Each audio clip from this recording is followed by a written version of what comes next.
I'm showing up in your For You page because you're concerned about the rise of fascism here in the United States and you want to know what to do to fight it. Well, you don't have to wait for the Trump presidency to come in to start fighting. You can start fighting now. In fact, I need you to start fighting right now because our First Amendment is under attack. And it's not just Republicans. Democrats are also working to pass a bill tomorrow that would grant broad new authorities to President Trump and his Secretary of the Treasury to designate nonprofit organizations that are critical of the Trump administration as terrorist supporting. And in doing so, they would remove their nonprofit status. They would also cost these organizations tons of money in legal defense fees. It would cause an exodus of staff if people believed that they were about to be targeted by this Trump administration. And this isn't something that would just impact small organizations like the ones that I run, which are explicitly anti-fascist, but it would also impact major nonprofit organizations that work in things like refugee resettlement programs, providing legal assistance to immigrant populations, and supporting and defending the LGBTQ community, and people who both provide for and support women's access to healthcare. So first I'm going to explain the problem, and then I'm going to provide to you a solution.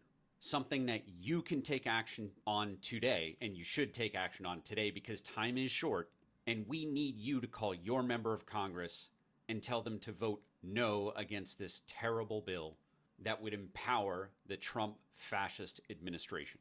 So HR9495, the Stop Terror Financing and Tax Penalties on American Hostages Act, has a misleading name.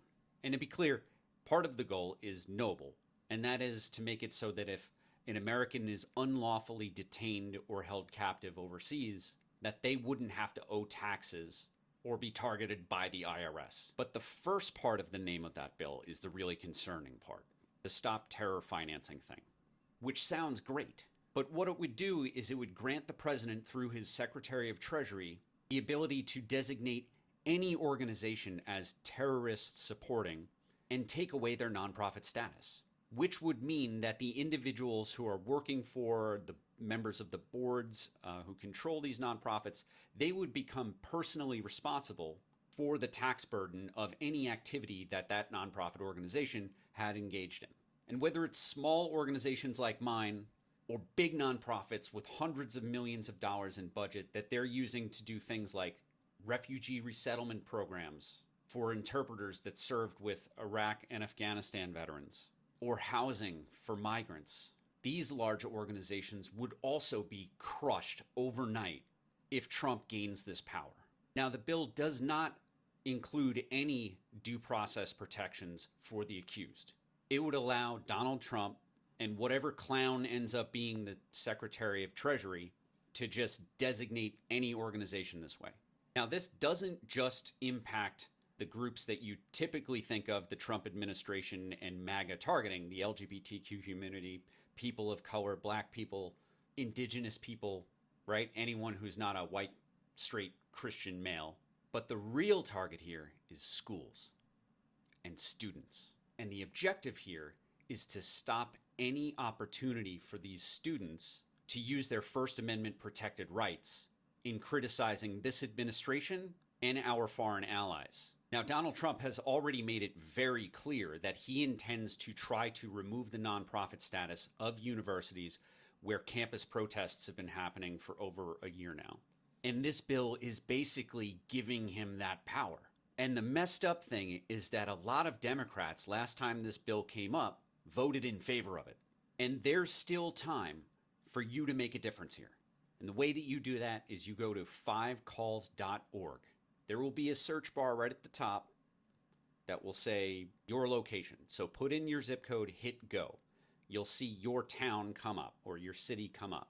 And below it, one of the first options will be something that says stop Congress from handing Trump new censorship power, House vote this week. So when you click that link, you will be brought to a page that provides you a link to the bill text itself and a lot of other links that provide the full context, so you don't just have to take my word for it. You can learn everything that you need to about what this bill would do. Keep scrolling down the page and you will see your representatives in Congress and the ways to contact them. And immediately below that is a script. So you don't need to be worried about what you need to say. You've had the opportunity to read this page, to read the bill text if you want to. So read the script, see if you agree with that. And if you do, just use it. The best way that you can register your opinion with your government representatives is by using the phone call. If you send a letter, it takes a while to get there. If you send an email, it's instantaneous, but they can put it up on screen, it's read, and move on. But phone calls, they're typically answered during normal business hours by interns and members of staff. By making a phone call, it shows that you are passionate enough to interact with another human being. It is, frankly, easier to write an angry email or write an angry letter and never thinking about it again. But it takes a little more effort to get on the phone and tell someone the way that you feel. So in these congressional offices, in these Senate offices, when someone makes a call, people who work there understand that this matters to you, that you're taking some effort to make sure that your voice is being heard. So look, time is short. Go to 5calls.org right now. If it's the middle of the night, still make that phone call and leave a voicemail, because these voicemails, like the calls, are counted. And again, I want to emphasize that both sides of the aisle need to hear this. Republicans need to hear that this is not popular, and Democrats who may have voted in favor of it, they may back down and do the right thing.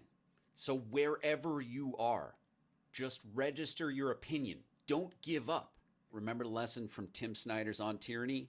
Do not obey in advance. You're obeying in advance if you just let Congress pass laws without saying a word.